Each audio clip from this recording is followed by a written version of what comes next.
Hey, Myagi here. I'm a guest trainer with Vespers.ca, and today I'm going to go through how to make a really cool bass sound using Tone2's awesome Rayblaster synth.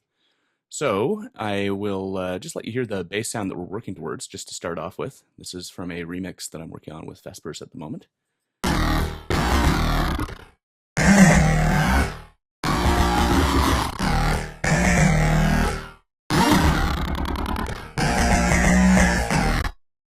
So super cool sound. I'll let you hear a few bars of it in the tune itself, just so you can hear it in context as well.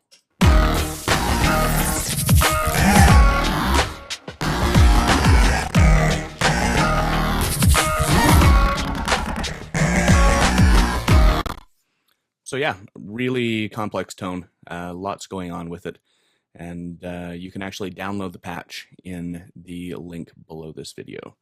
So you can feel free to reverse engineer it yourself or play around with it, use it in a tune, whatever you want.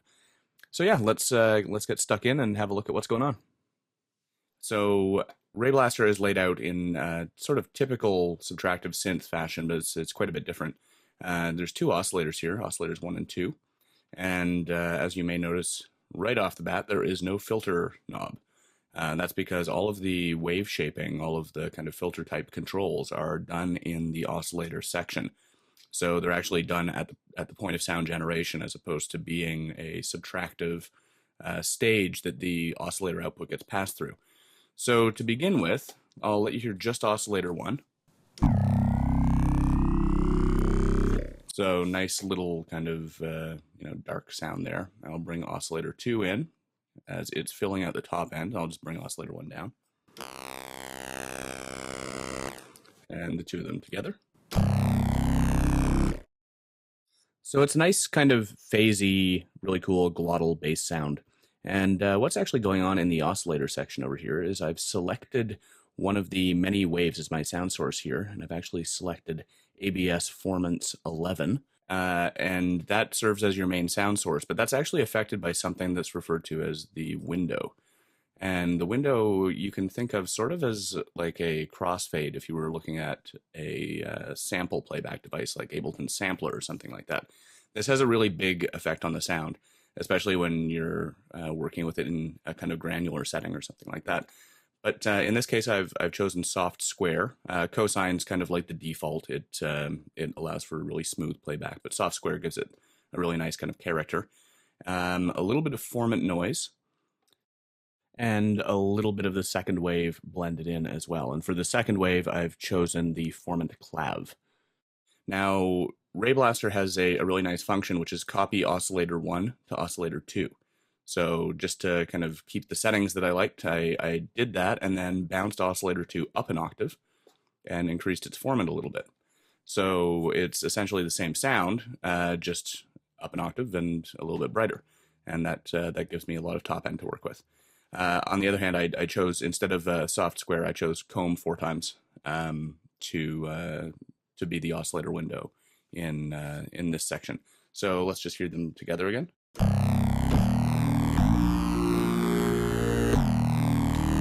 So yeah, nice, cool bass lead sound. There's a couple other really quick things going on here. I've got a little bit of ring mod signal coming in, and I've done a little bit of low cut on the second oscillator here. The rest of what's actually happening is in the mod matrix section. So let's just bounce over to there and we'll have a quick look.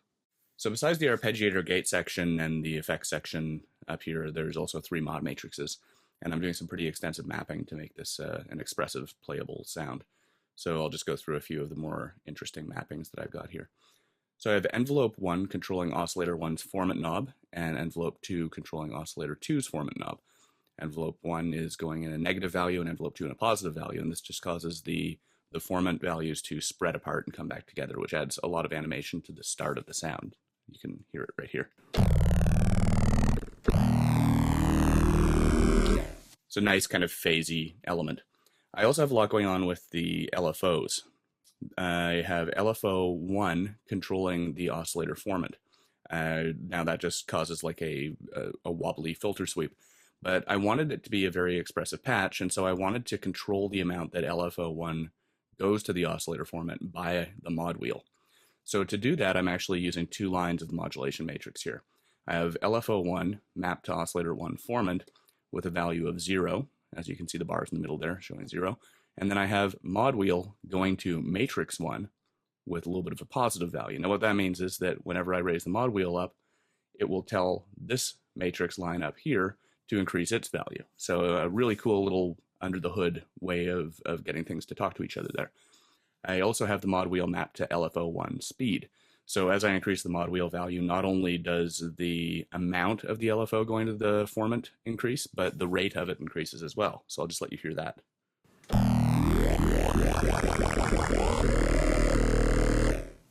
So that adds a lot to the sound right away. The other big thing that's actually going on is just using the pitch wheel. And I've got that mapped to oscillator 1 tune and oscillator 2 tune to the maximum amount. And the reason why I've done this is because the way that Rayblaster works has a sort of, it feels a little bit like a granular synth when you play back with it, and when you play it at extremely low frequencies. So by being able to sweep to that amount, you can get some pretty dramatic effects with it. So I'll just play a C here and sweep it up and down. You can hear the difference between sweeping high and sweeping low. And we'll go low here.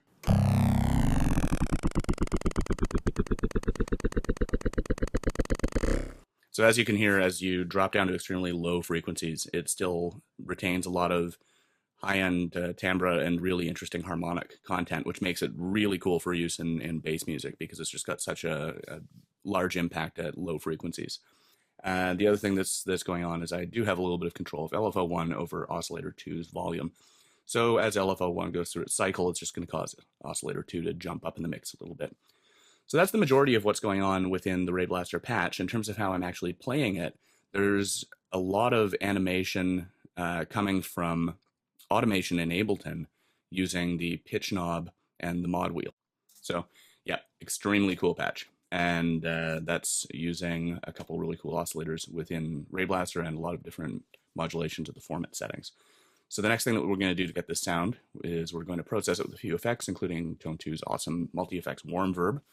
And yeah, so hope you like the video, and definitely check out more on this channel if you're interested in sound design and music and synth programming, basically anything to do with really cool cutting-edge audio production. So again, I'm Myagi, and thanks for checking this out. Definitely check out the next video to see how we keep on working with this sound.